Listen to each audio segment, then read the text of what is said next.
त्याला बोलो, राजा बोलो.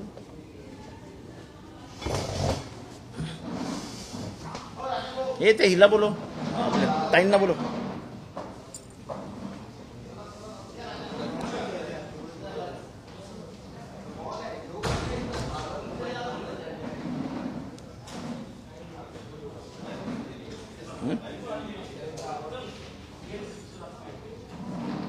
कोण कोण लाईव्ह आहे? लाईव्ह कोण कोण लाईव्ह नावं लिहून ठेवायचं. कोण कोण तुला आठवतात? कोण कोण?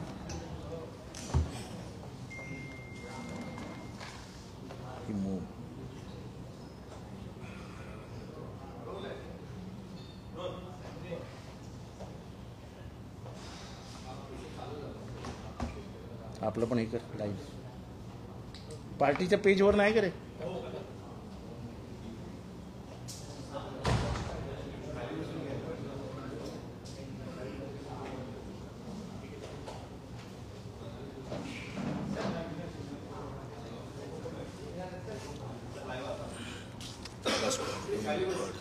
हे कुठलं?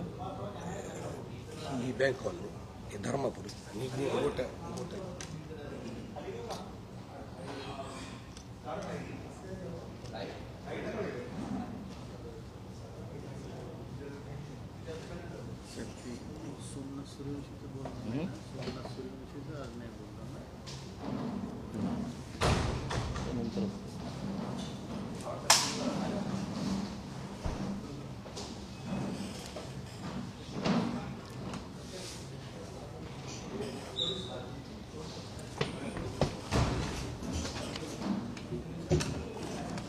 निवडणुका झाल्यानंतर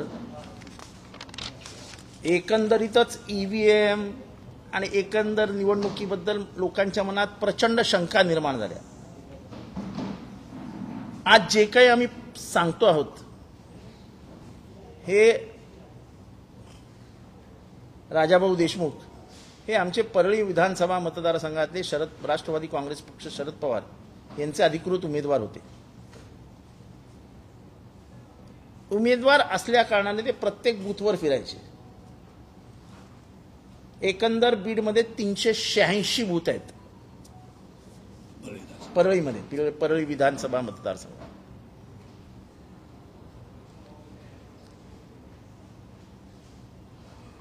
लोकसभेमध्ये झालेल्या धांदलीनंतर हायकोर्टाने त्याच्यातले 122 बूथ हे संवेदनशील म्हणून जाहीर केले आणि त्यांना एक्स्ट्रा सुरक्षा प्रोटेक्शन देण्याची व्यवस्था करा असं हायकोर्टाने सांगितलं. कोणी सांगितलं? हायकोर्टाने. म्हणजे जबाबदारी कोणावर आली? जिल्हा प्रशासन म्हणजे कलेक्टर, SP म्हणजे पोलीस आणि इलेक्शन कमिशन. आता जे मी पुढे सांगणार आहे ते अतिशय धक्कादायक आहेत. ह्या इलेक्शनमध्ये 201 बूथवरती हल्ले झाले आणि 201 बूथ कॅप्चर केले गेले. 201 बूथ. ज्या 122 बूथची नावं देण्यात आली होती की ह्याच्यावरती एक्स्ट्रा प्रोटेक्शन द्या, CCTV कॅमेरा द्या, CRFचे जवान द्या, CRPFचे वेगळे जवान द्या, काहीही केलं नाही आणि 122च्या 22 बूथ हे कॅप्चर करण्यात आले. निवडणूक आयोगाच्या समोर त्याच्या थोबाडीत मांडल्यासारखं ही प्रक्रिया वापरली गेली. माझा स्पष्ट आरोप आहे की जिल्हा प्रशासन म्हणजे कलेक्टर, SP आणि इलेक्शन कमिशन हे नोकरासारखे वागत होते. नोकरासारखे. आता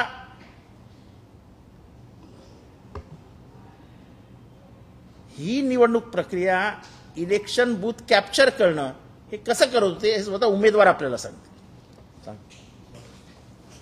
निवडणूक प्रक्रियेमध्ये बूथमध्ये ज्यावेळेस मतदार येतो त्यावेळेस तो येणार, आधार कार्ड दाखवणार, त्याला लगेच ते अधिकारी त्याला शाई लावणार, तर शाई लावायची आणि त्यांना बाहेर जायचं.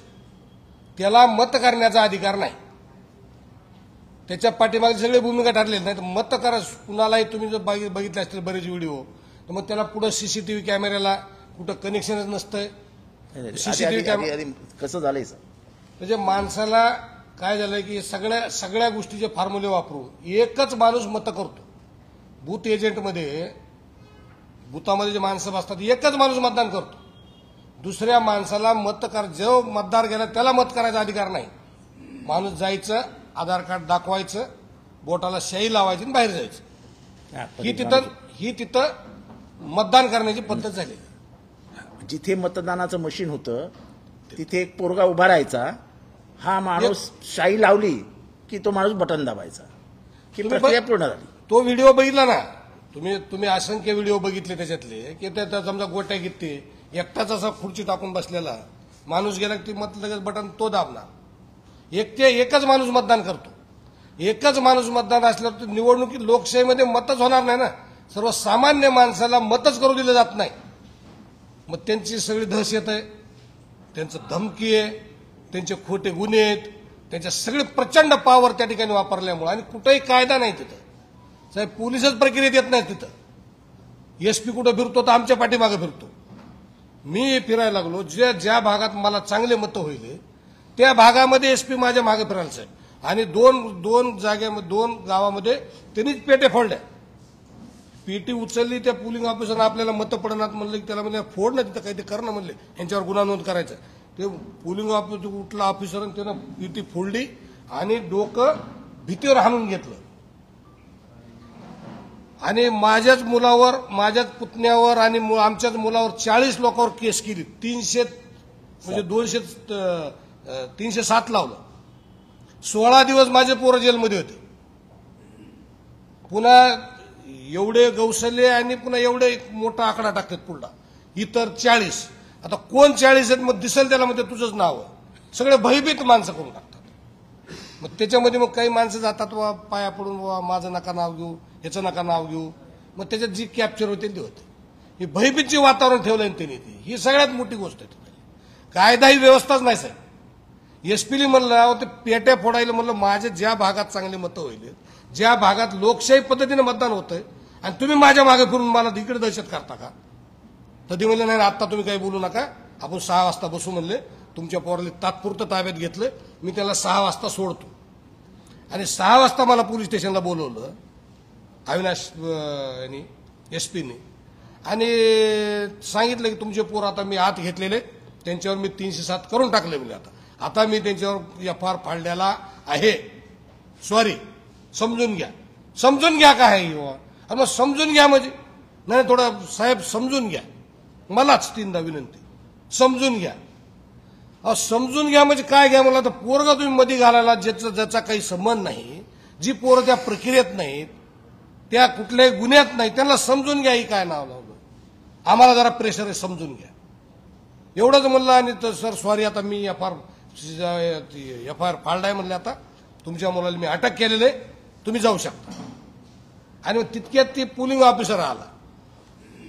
इथं फक्त इथंही ना भाऊ त्यानं त्याचं डोकं भीतीवर आदळ होतं. मग इथं थोडं टिंगूळ आलं किंचित. हो इथं किंचित असा टिंगूळ त्यानं इथं थोडं स्वतः लावून मारून घ्यायचं म्हणजे हळूच घेणार ना ती. एवढं टिंगूळ आलं. एसपी माझ्या देखत म्हणलं काय लागलं हो तुम्हाला, किती लागलं म्हणले तुम्हाला, बघा तुमच्या पोरांनी काय केलं. इथं एवढं टिंगूळ आलं. त्याच्यावर एवढूसं टिंगूळ आलेला 307 गुन्हा दाखल केला. 307चं आता तुम्ही बघा. पोलीस स्टेशनला आम्ही मग ते केलं. पोलीस स्टेशन लगेच आम्ही 4-5 दिवसातच पुन्हा काही बदलाबदल करून येऊन आम्ही लगेच सर्टिफिकेट मागवलं. सिंपल म्हणजे इंजुरी सुद्धा म्हणलं नाही ती, सिंपल त्यानं ही दिलं. मग आता आम्ही हायकोर्टमध्ये गेलोत FR म्हणजे 307 क्रॅश करण्यासाठी. म्हणजे कायदा ही गोष्टच राहिली नाही साहेब. तिथं कायद्याचं राज्यच राहिलं नाही. ही टोळ्या झाल्या साहेब, ही टोळी. आणि याचे प्रचंड मोठे पैसे झालेत. वेगळ्या वेगळ्या कारणातून वेगवेगळे पैसे येतात.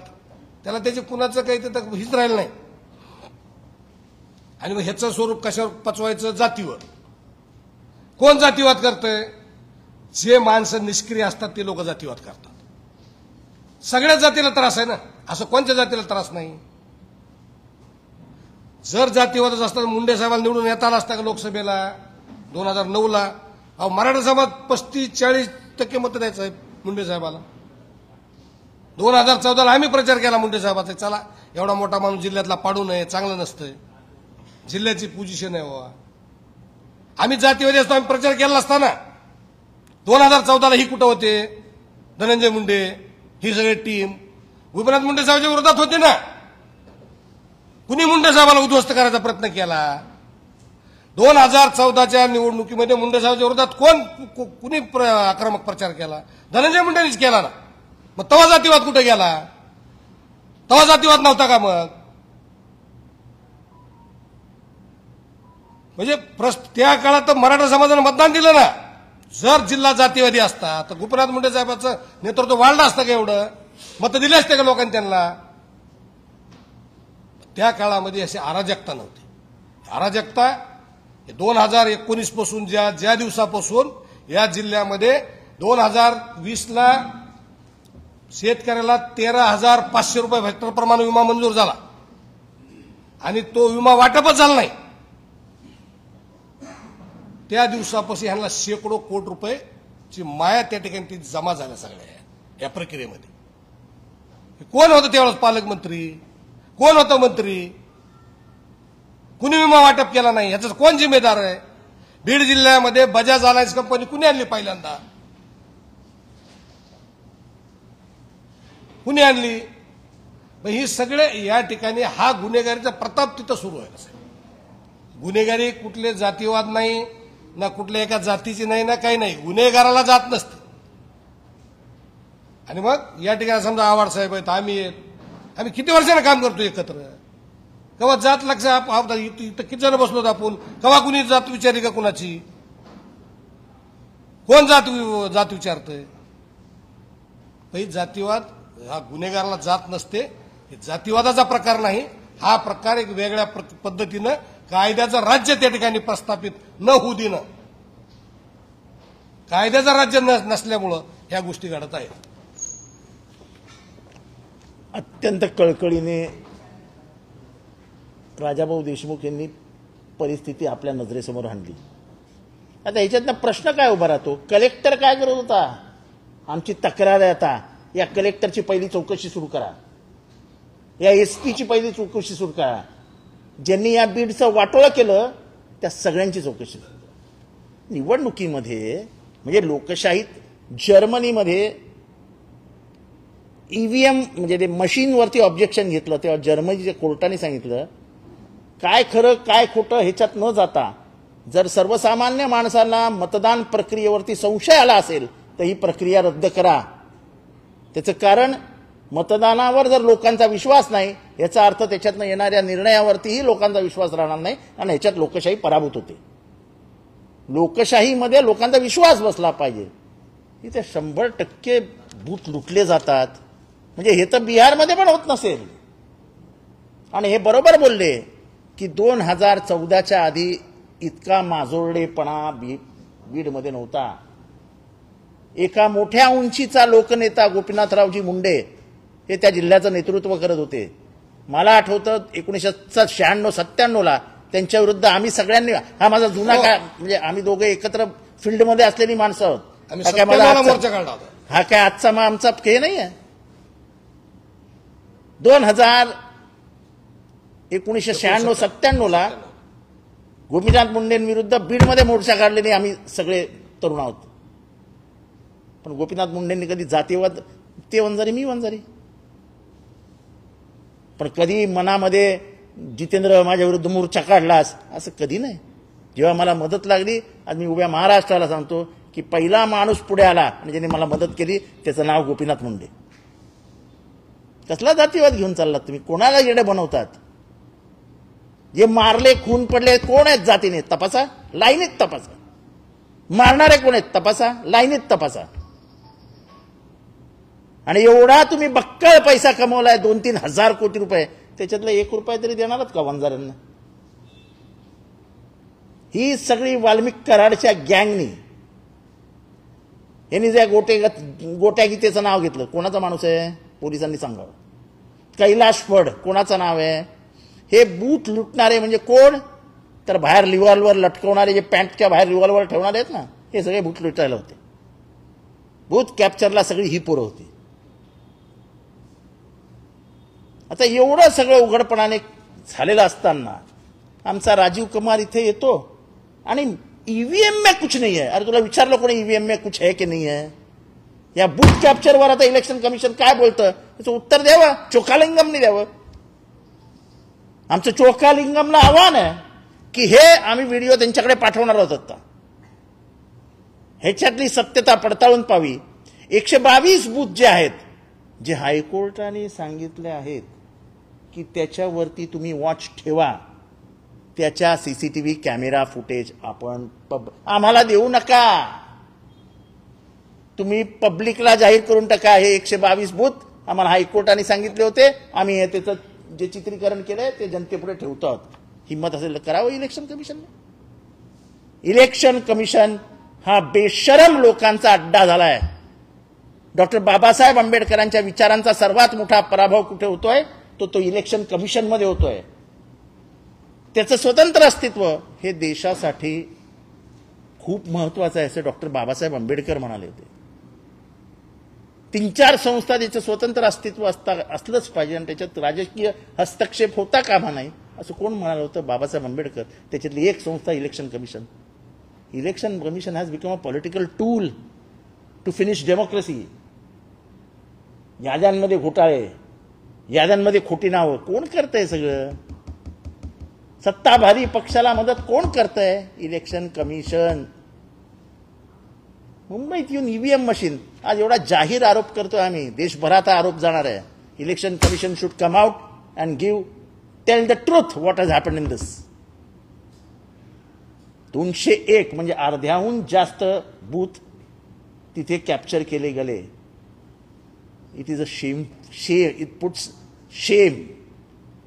इलेक्शन कमिशनला लाज वाटली पाहिजे. लाज. 201 नाही, एक जरी बूथ लिफ्टला गेला असेल तरी लाज वाटली पाहिजे. 201 चला बाजूला काढ ती फिगर. आमच्याकडे तर 4 बूथ कॅप्चरिंगचे व्हिडिओज आहेत. व्हिडिओज तो मी आत्ता ट्विटरवर टाकलेला गोट्या गीतेचा व्हिडिओ. गोट्या गीतेला घेणार आहेत का ताब्यात? आत्ता बूथ कॅप्चरिंगच्या बिचाकडे त्याचा बटन दाबतानाचा फोटो दिलेला आहे आम्ही.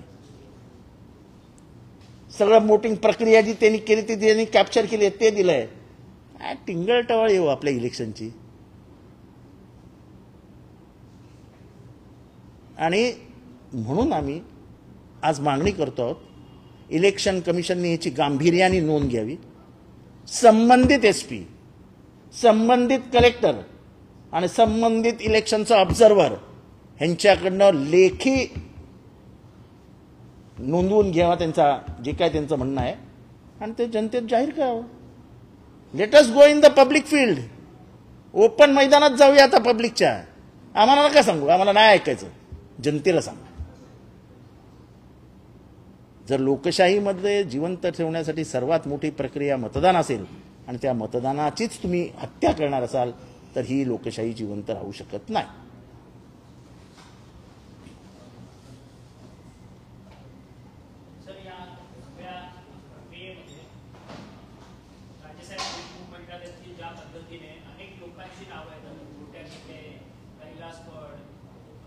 ते रिव्हॉल्वर गँग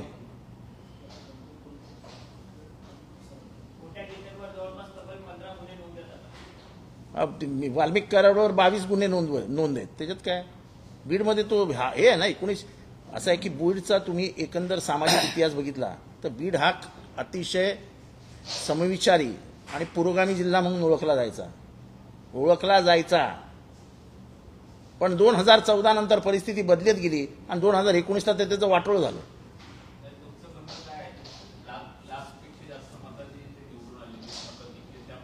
आता ते आम्ही पैकीच्या पैकी मतं येऊ शकतात ना साहेब.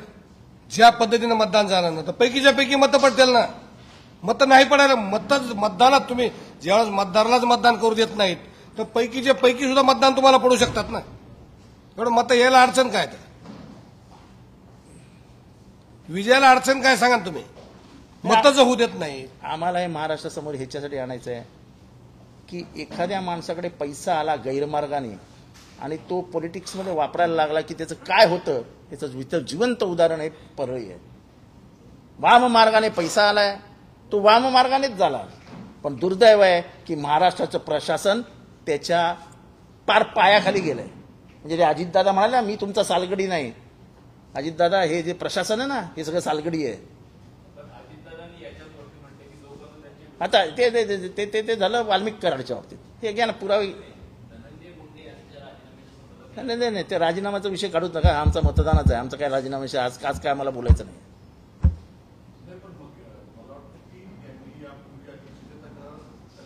सगळीकडे तक्रार देऊन झालेली आहे. आमचा प्रश्न सरळ साधा आणि सरळ आहे. मेलेल्या माणसाचे 1000 ते 1400 मतं बोगस झाले. आता मी निवडणूक आयोगाला ज्या दिवशी मतदान झालं त्या दिवशी संध्याकाळी एक पांगरीची 64 लोकांची यादी फॅक्स केली.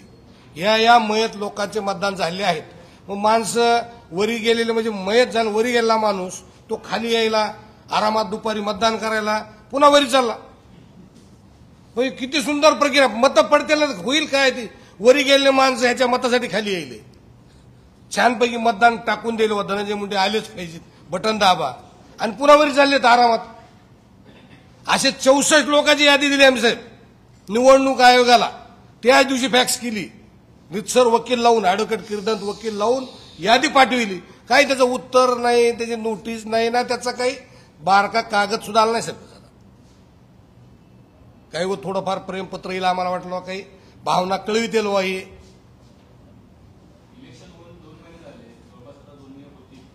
इतक्या दिवसानंतर आता हे धनंजय मुंडेंचं प्रकरण वर आल्यानंतर किंवा वाल्मिकांचं प्रकरण वर आल्यानंतर याबद्दल तुम्ही प्रेस कॉन्फरन्स घेताय. साहेब कसं असतं, सत्ता व्यवस्थित राबली असती आणि हे घडलं नसतं ना तर आपण पत्रकारांनी एवढं गांभीर्याने घेतलं नसतं. आज आमचं नशीब की ह्या सगळ्या प्रकारांमुळे आता समाजाचं लक्ष लागलंय आणि पत्रकार सुद्धा ह्याला गांभीर्याने घेणार आहेत. नाही तर ह्यांनी 10 वेळा प्रयत्न केला. आणि अजूनही सांगतो, सारंगी महाजन यांनी स्वतः मला सांगितलंय, मी त्यांना सांगितलं ताई आपण तुम्ही पत्रकारांशी का नाही बोललात. त्यांनी मला सांगितलं वाईट वाटून घेऊ नका की मी खूप वेळा बोलले, कोणी नोंदच घेत नाही. त्याने औरंगाबादमध्ये 3 वेळा पत्रकार परिषद घेतली, साधं एक वाक्यही छापून नाही. त्यामुळे आता सगळं टायमिंगवर आहे. टायमिंग हे सुद्धा टायमिंगवर आता आम्ही बरोबर काढलंय. आम्हाला माहिती आहे परिस्थिती अशी आहे, आता कोणीच काही लपवू शकणार नाही. आणि ठीक आहे उशीर झाला, पण कमीत कमी महाराष्ट्रात कळेल तर महाराष्ट्रात चालू काय आहे.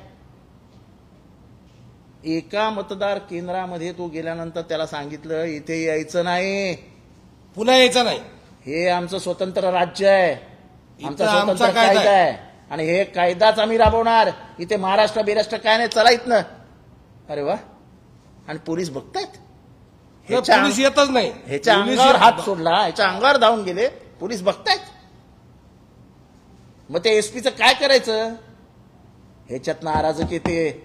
उद्या जर मी भाषा वापरली की तो एसपी असेल तिथे त्याच्या तोंडाला काळं फासलं पाहिजे, लगेच म्हणतील बघा कायदा हातात घ्यायला निघाले. लोकशाहीमध्ये तुम्ही लोकशाहीचा हत्या होत असताना उघड्या डोळ्यांनी बघत असाल तर कायदे हातात घेणं परवडेल. पण तुम्ही तुमचं जोपर्यंत चारित्र्य आणि चरित्र उघड होत नाही तोपर्यंत काहीच फायदा नाही. कोण आहे तो कलेक्टर, कळू द्या ना महाराष्ट्राला. कोण आहे एसपी, कळू द्या महाराष्ट्राला. कोण आहे तो निवडणूक अधिकारी, कळू द्या महाराष्ट्राला. इतक्या उघडपणाने बूथ कॅप्चरिंग होतं आणि त्याचं हायकोर्टाने सांगून जर तुम्ही करणार नसाल तर कोणाचं ऐकणार तुम्ही.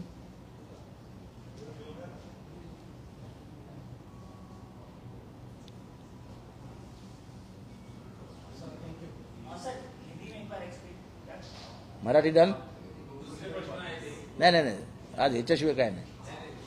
नाही नाही नाही नाही नो, ह्याच्याशिवाय मी काय कशावर बोलणारच नाही. नाही नाही नाही नाही ह्याच्याशिवाय मला काहीच विचार नाही.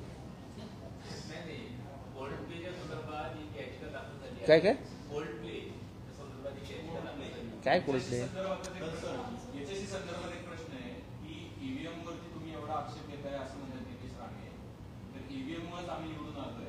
एव्हरी वोट अगेन्स्ट मुस्लिम हा आमचा नारा आहे. ठीक आहे, ठीक आहे. त्यांची शपथ काय आहे त्यांनी संविधानावरती हात ठेवून संविधान समोर ठेवून शपथ खाल्ली आहे. संविधानात हे बसतं की नाही हे ते त्यांच्या मंत्रिमंडळ आहेत, त्यांनी आम्हाला सांगावं. आम्हाला बाकी काही विचारायचं नाही. हे ते करणार आहेत. हिंदू मुसलमान मराठा वंजारी हेच काम आहे, दुसरं काम काय आहे? एक संपू द्या ना तुम्ही, दुसरं काम काय आहे? काही जणांना खास जबाबदारी दिली आहे. ते म्हणतात की एका प्रकारे त्यांना पाडण्यासाठी सौदी बाहेरून पैसे येत आहेत वगैरे. अडवा ना, आम्ही काय म्हणतो अडवा ना. आज ईडी तुमच्या हातात आहे, रॉ तुमच्या हातात आहे, आयबी तुमच्या हातात आहे, सीबीआय तुमच्या हातात आहे. कुठला पैसे आले, कोणाला पैसे आले, किती पैसे आले, सगळं तुम्हाला माहिती पडू शकतं. घ्या, उचला, टाका जेलमध्ये. कोण नाही म्हणाले? कुठे अडवले तुम्हाला? नाही.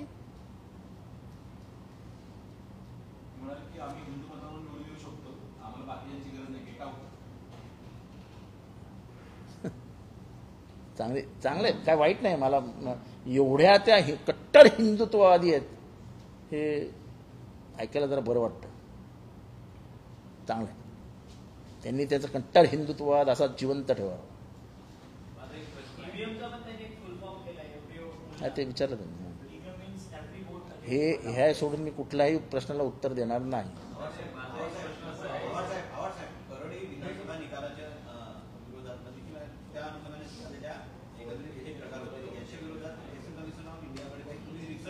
त्यांनी ऑलरेडी ज्या दिवशी म्हणजे निकाल झाल्यानंतर तिसऱ्या दिवशी जे निवडणूक कमिशन जे मिटिंग घेतं त्याच्यामध्ये मी रितसर सांगितलं की मला रिवोटिंग म्हणजे रिकाउंटिंग नाही, रिवोटिंग पाहिजे. पुन्हा मतदान घ्या. त्या ठिकाणी हे जे बूथ बोगस झालेले आहेत त्याचे आम्ही पुरावे दिले. त्यांना आम्ही ते पेन ड्राईव्हमध्ये सगळे व्हिडिओ दिले आणि त्यांना सांगितलं आम्हाला रिवोटिंग घ्या ह्याच्यावर. ही आम्ही मागणी रितसर तिसऱ्या दिवशी जे पोलिंग ऑफिसर बरोबरच ही मागणी केली आहे. आम्ही रितसर इलेक्शन कमिशनला तक्रार केलेली आहे आणि परत 2 दिवसांमध्ये पूर्ण ड्राफ्ट करून आम्ही इलेक्शन कमिशनला तक्रार करणार आहोत. वेळ आली तर पक्षातर्फे 4 जण दिल्लीला जाऊन राजासाहेब देशमुख यांना घेऊन राजीव जे त्यांचे आत्ताचे अध्यक्ष आहेत इलेक्शन कमिशनचे त्यांना भेटून त्यांना रितसर त्यांच्या हातात तक्रार देणार आहोत आणि त्यांना सांगणार आहोत की देशातली लोकशाही जिवंत ठेवायची असेल तर हे बंद करा. हे तुमच्या आशीर्वादाने चालू आहे. हे इलेक्शन कमिशनच्या आशीर्वादाशिवाय चालूच शकत नाही. आणि पहिल्यांदा त्या इलेक्शन कमिशनने आज संबंधित कलेक्टर आणि संबंधित एसपीची चौकशी सुरू करा आज. कारण का हे सगळं तुम्ही बघता ना, चोखालिंगम बघत असतील.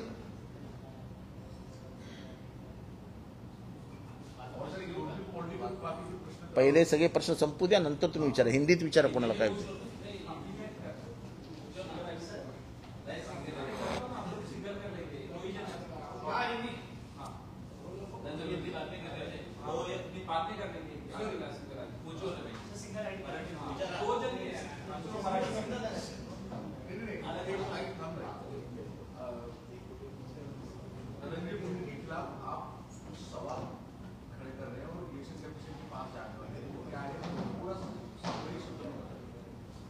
क्या धनंजय मुंडे के बारे में जो आप बोल रहे हैं कि बूथ कैप्चरिंग का विषय हुआ, मैं नहीं बोल रहा हूँ. हमारे वहाँ के उम्मीदवार ने हमको आके बताया, हमारे उम्मीदवार ने आके हमको जो हालात थे वहाँ पे वो बताया, उसका कथन किया. और ये आज नहीं बोला, उसने बहुत दिन पहले बोला था. लेकिन पत्रकार कोई गंभीरता से नहीं ले रहा था. आज हालात कुछ बदले हुए नजर आ रहे हैं तो हम पत्रकारों के नजर में ला रहे हैं कि यहाँ का गणतंत्र बचाने के लिए जो भूमिका हमें लेनी चाहिए वो हम ले रहे हैं. यही बताया ना आपको, आपने सुना.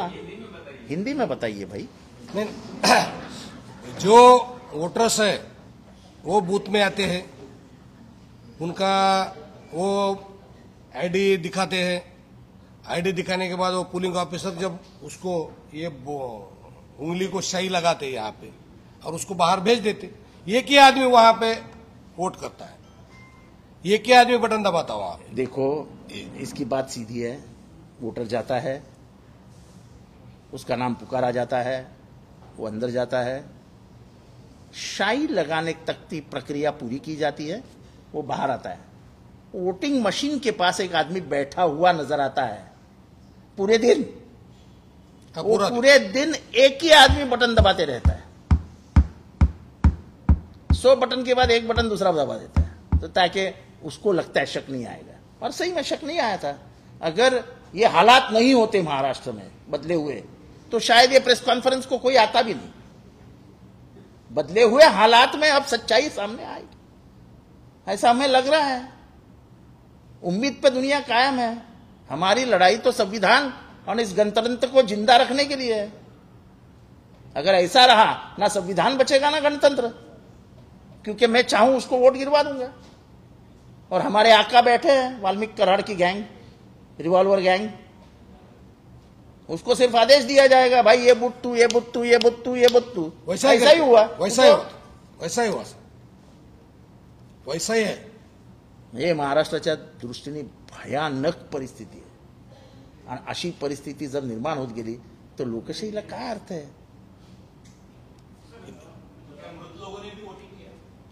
मृत लोग जो जिस दिन वोटिंग की उसकी तकरार मैंने वही सेम डे शाम में 7 बजे हमने निवडणूक आयोग को किया था। 64 जो लोग वोटर्स थे पांगरी में, जो लोग ऊपर से आए, नीचे लाइन को लगे, वोट दबाया और ऊपर गए, ऐसे 64 लोग हैं। उसकी यादी हमने निवडणूक आयोग को दे दिया है, लेकिन उसका अभी तक कोई जवाब नहीं आया। अभी तक ऊपर ढूंढने जा रहे हैं इलेक्शन कमीशन के लोग, हो सकता है ढूंढ के वो वापस आ जाएंगे, गए हैं ऊपर। ऐसे कम से कम 1300-1400 लोग हैं। ये जो आपका दावा है उसको लेकर के आपके पास क्या दावा नहीं है, ये प्रूफ है, जरा एक मिनट, दावा नहीं। आप पत्रकार परिषद में देरी से आए हैं, तो जरा जानकारी लीजिए लोगों से। हमारा दावा नहीं है, दावा नहीं। हम प्रूफ के साथ बोल रहे हैं। हाँ, और ये really? पहले बताया गया है। आप टाइम पे आते तो आपको पता चलता है। चलो बाद में अपन बात करेंगे। चलो झालं, संपलंय हे।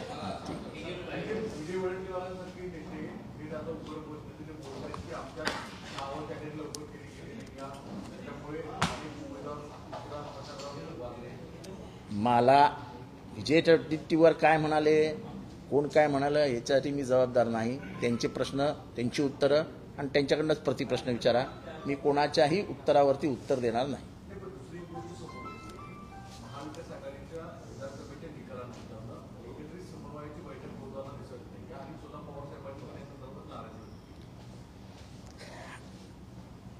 ही गोष्ट खरी आहे की समन्वयाचा अभाव आहे।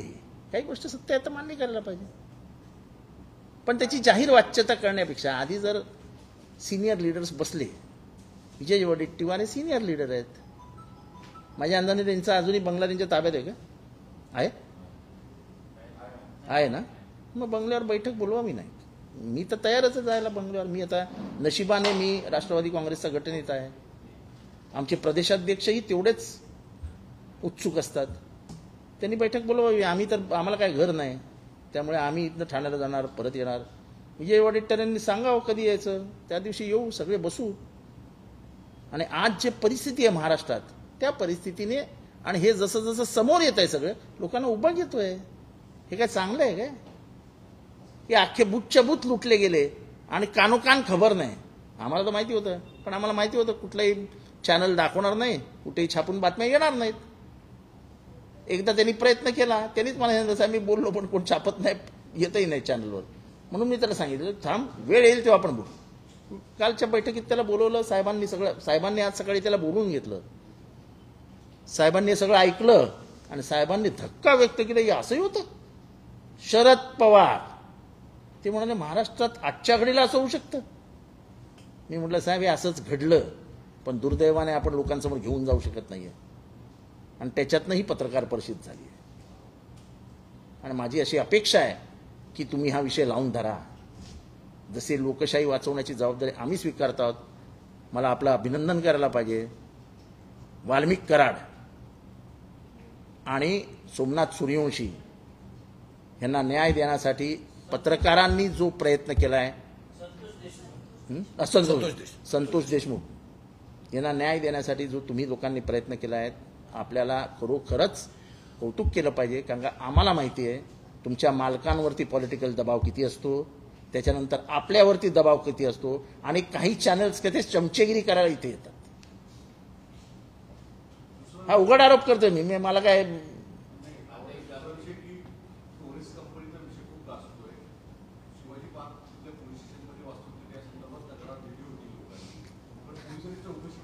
मी तुम्हाला सांगतो साहेब, कायदा आहे रिझर्व्ह बँकचा, ह्याच्यावरती माझे 10 कंप्लेंट झालेत.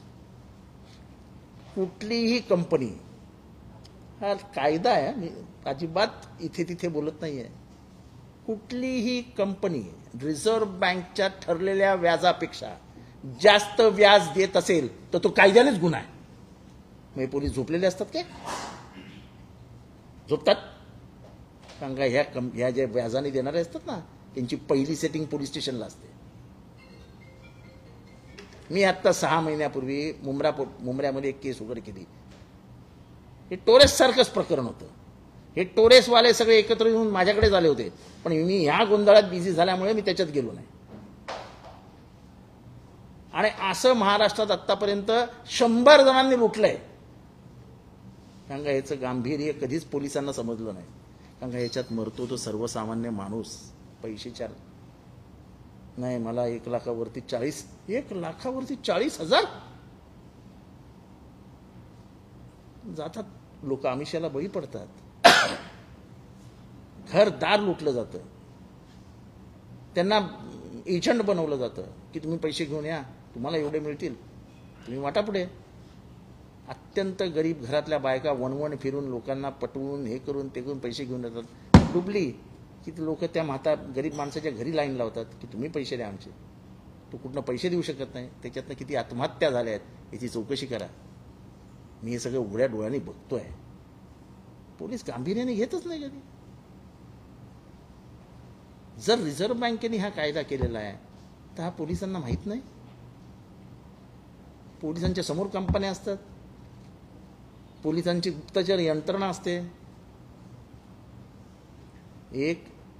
प्रत्येक पोलीस स्टेशनला एक नेटवर्क असतं ना, त्याला काय DB काहीतरी म्हणतात, डिटेक्शन पिटेक्शन काहीतरी.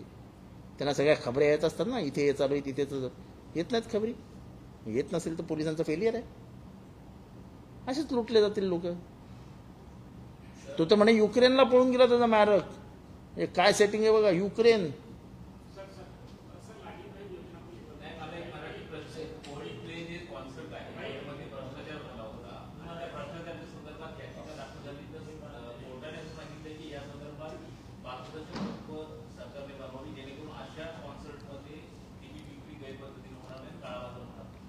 मला आनंद आहे की हे प्रकरण सुद्धा उचलणारा माणूस मी. हे आपल्याला माहिती आहे ना. कारण का पहिल्या 10 मिनिटातच तिकीट संपली होते. जेव्हा अनेक तरुणींनी मला सांगितलं साहेब तिकीट पाहिजे, तिकीट म्हणजे कसं संपू शकतं 10 मिनिटात तिकीट. मग जेव्हा शोध घेतला तेव्हा कळलं की भलत्याच कंपनीने तिकीट घेतलेली असतात, त्याच कंपन्या परत ऑनलाईनवर येतात, त्याच कंपन्या परत 1 रुपयाचं तिकीट 100 रुपयाला विकतात आणि चालू असतं. आपलं लक्षच नसतं कशावर.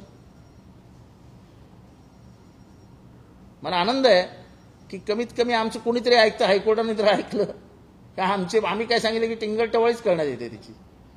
जितेंद्र आव्हाड बोलले नाही, ते काय गांभीर्याने घेऊ नका. हे असं गांभीर्याने हायकोर्टाने घेतलं.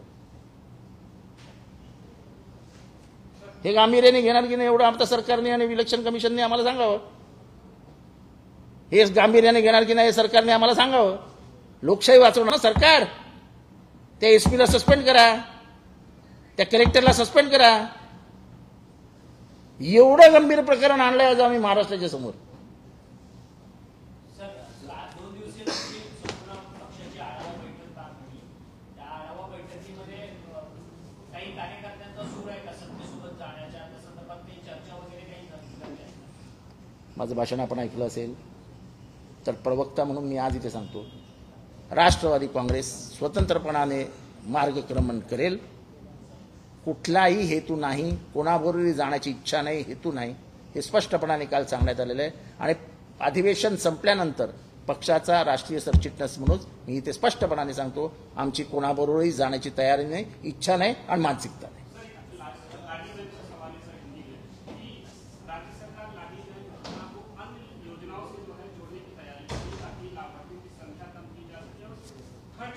ऐसा है, चुनाव जीते हैं, अब 240 आमदार बैठ गए हैं, अब जो जवाब देना है 5 साल के बाद देना है, तो अब लाडली बंद भी कर दी भी गई, कौन पूछने वाला है? पर उनको लगता है कोई पूछेगा नहीं. आज हम कहते हैं कि तुमने अगर हमारी एक बहन को भी पैसा देने से इनकार कर दिया तो हम हमारी बहनें लेके मंत्रालय में घुस जाएंगे, सूखा नहीं छोड़ेंगे सरकार. सिर्फ तुमको सत्ता में बिठाने के लिए तुमने अगर पैसे बांटे होंगे तो तुम्हारी जो मानसिकता है हमारी महिलाओं को, हमारी बहनों को खरीदने की, वो हम दुनिया के सामने लाएंगे.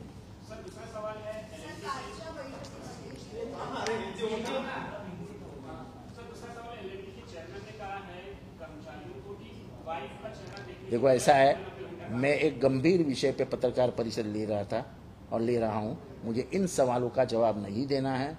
मैं इसके लिए मांगता तो आपको कल मिलूंगा, लेकिन ये वोटिंग के बारे में अगर सुना है आपने, में कहा है तो वो पहला लो, बाकी कोई सवाल का मैं जवाब नहीं दूंगा.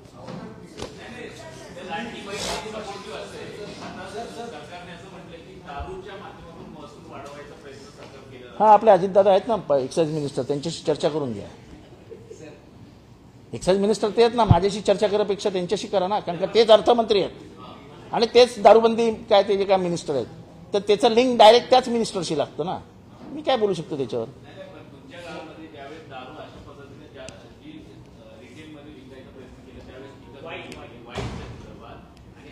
ऐसा है कि हम करे तो रासलीला और तुम करे तो बलात्कार, हम करे तो बलात्कार, तुम करे तो रासलीला, ऐसा है आदेश. तुम आप पूछ रहे हैं, पूछिए रिपब्लिक. मैं यही बोल रहा हूं कि आप देरी से आते हो और आपको पत्रकार परिषद का सूर समझ में नहीं आता है. टाइम पे आया. चलो.